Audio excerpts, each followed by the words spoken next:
Aria will flash away here early. Vulcan, though, with a flash follow. The Zenith Blade connects, and Perkz is in there. Aria trying to dodge away, but First Blood goes over to Sven. The first time in summer that Aria has died on LeBlanc. The Blabber's on his way as well, but there is the Gnar stolen away. Perkz gets him against the wall, but doesn't get the stun. Flawless Duet still comes out, and goodbye, Abby. Stacking here in the early game for potential early. Oh, okay. Vanguard Judge coming out from Fudge as he looks to trade on Abby underneath the tower. Abby tries to flash away, but Fudge solo kills the Gnar. He will fall for it. Get the auto attack on the tower to make sure you pick up the gold, but there's the supreme display of talent into the solar flare. Flash across the wall, Gang going in as well. He has to flash away, and the Rift Holder's a bit of a bait here as C9 look to take the fight.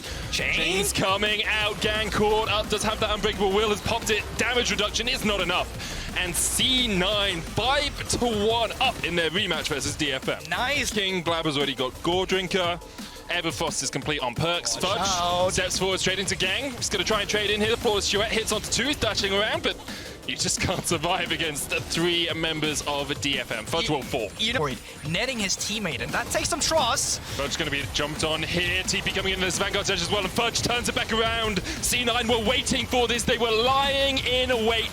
DFM invests a ton into the top lane, but the Gnar brings the Gnar back. It's another double for Perkz as he goes 4-0-2 so far in the game. He's looking to make it 5. Gang caught out. It's a triple for the C9 mid laner. Perkz makes a statement on his return to Worlds. And now I finally think we can put Baron on the table. Vulcan, or Fudge rather, coming in from the mid lane as well to clean up the mid lane minion wave. And no one, realistically speaking, should be able to contest this Baron. They should put Cloud9 in a very favorable position, not only going into taking down the tier 2s, but also towards the soul that is respawning in 3 minutes.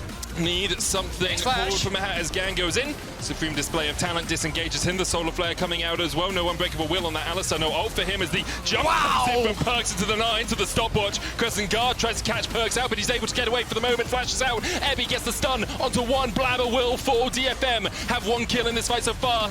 Curtain Call coming out as well as Fudge is forced away. Aria jumping in. Fudge low. Aria will dash back out. And that's the closest you're going to get a destination focus me as a success. You trade your support for the enemy jungler, which obviously pays some dividends going into this next Infernal Drake, but your problem right now is that there's still loads of super minions pushing into your base. The tempo advantage is still on Cloud9. Fudge even TPing in to steal some waves to start off this Drake. And destination focus me, that team fight seemed like it had to be it, but they just didn't have enough gold. They didn't have the resources to fulfill that fight.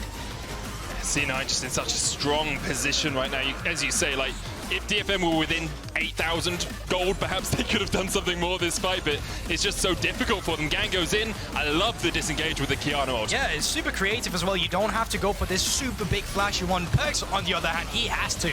And because of him dashing in like that on the Alistar, it does leave Blabber open in a bit when he dashes in, and Ebby gets to show his own ultimate. Fudge on the other side trying to duel out, but can't really get inside, and once the curtain call has called out, well, the show has ended, right? So there's not much more to get from it. But now they do have the Infernal Soul, and they do have every single resource they need to close out this game now. Yes, this is what a wildcard versus a major region should look like. Cloud9, 9,000 gold ahead right now. Wow. DFM, well, I mean, it's domination from Cloud9. Yeah, I can't speak against that. You completely very true. Licorice said it best, you know, all those years ago. Cloud9 marching their way into the base of DFM. Of course, you know, even if you lose this, you still very much have a chance of making it to groups. You've beaten out Unicorns, thank you, earlier on today. We're still in a very strong position to make it to the knockout stage, but C9 are vying for that first spot, and Aria once again vying to die. Second death this summer on the LeBlanc as the chase goes on. Ebby forced away towards the top side. He's going to Gnar but not get a stun. Perkz diving double nexuses into 3, and he's just too damn tanky. You just can't kill him. Gang will fall. Perkz gets another double, and C9 announce themselves on the world stage with a win versus DFM. They're going to play with their food a little bit on the Nexus here. Unipon forced back. The minions will do the work for Cloud9 as the curtain call comes out. And Vulcan will counter curtain call.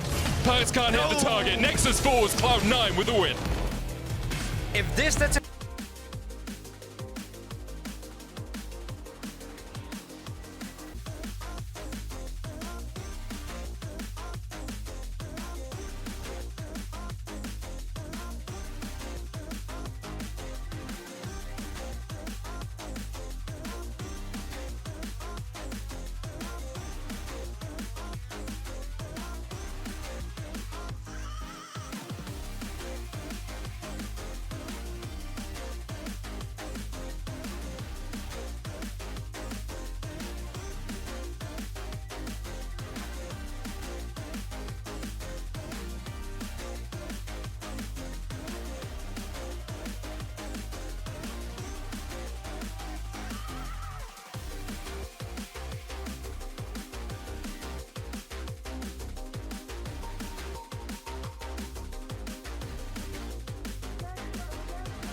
thank you for giving your coach a birthday victory here.